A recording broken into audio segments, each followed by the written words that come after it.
उस्ताद बुखारी जे नाव का सिंध में हर कोई वाक़ुफ़ आहे। उस्ताद बुखारी शाइरी जी दुनिया जो उहो नालो आहे जंहिं पंहिंजे रत सत विलोड़े क़ौम जी रहनुमा कई आहे।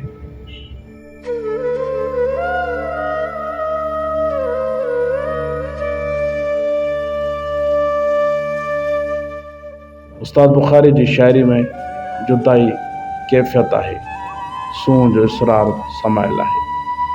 उस्ताद बुखारी जिथे ग़ुलाबनि खे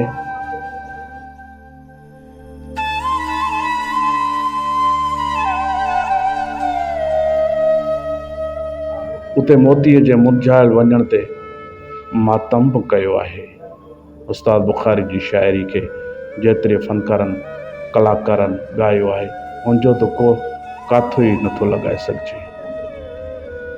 गवियनि खां वठी वेंदे कुंभात कनभात भरभात मांझी दीपक जा सुर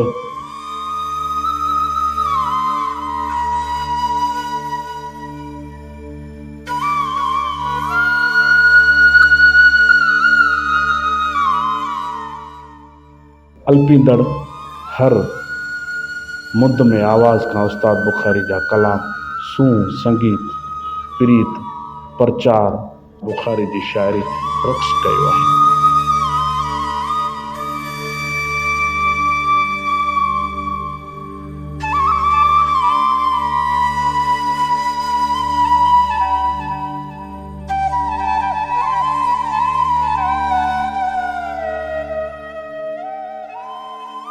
उस्ताद बुखारी जिते सूंह जी पूॼा कई आहे त उते इश्क जी आतिश में सड़ंदे वजूद जी बि ॻाल्हि कई आहे।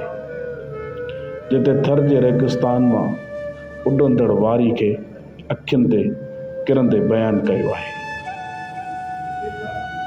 उते कराची जे घिटियुनि में पार्कनि में जोड़नि जी टहकनि खे बि पंहिंजी शाइरी में आंदो आहे। उस्ताद बुखारी जी शाइरी में वसी फ़िकुर फ़लसफ़ो बि आहे।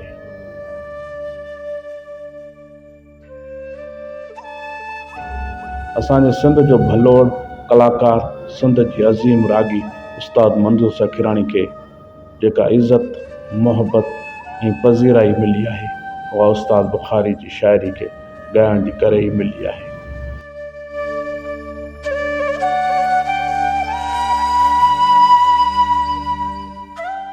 उस्ताद बुखारी जी जहिड़ी सादगी सां लफ़्ज़नि खे सीड़े सोचे इस्तेमालु कयो आहे, मगर उस्ताद सराइकी शाइरी में बि जेको कमु कयो आहे उहो बि कंहिं तारीफ़ जो मुहताज न आहे।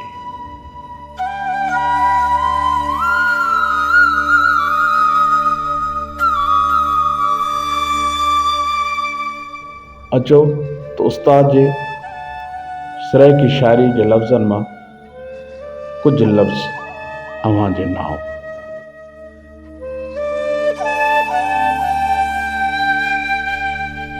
मैं वांदा मेरी अख वांदी मेको वांदी अख अटकावणीए। मैं वांदा मेरी अख वांदी मेको वांदी अख अटकावणीए। मैं मांदा मेरी दिल मांदी मेको मांदी दिल अटकावणीए।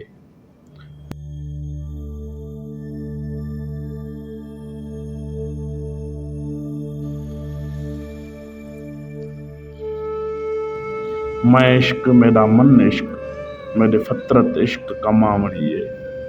मैं इश्क मेरा मन इश्क मेरी फितरत इश्क कमावणीए।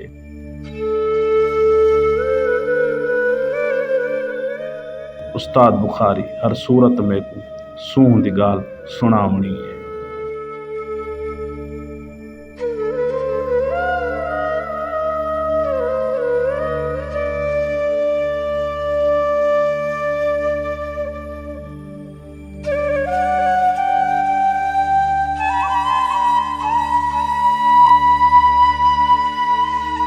ॾिसंदा रहो सिर्फ़ ऐं सिर्फ़ मंशूर टीवी।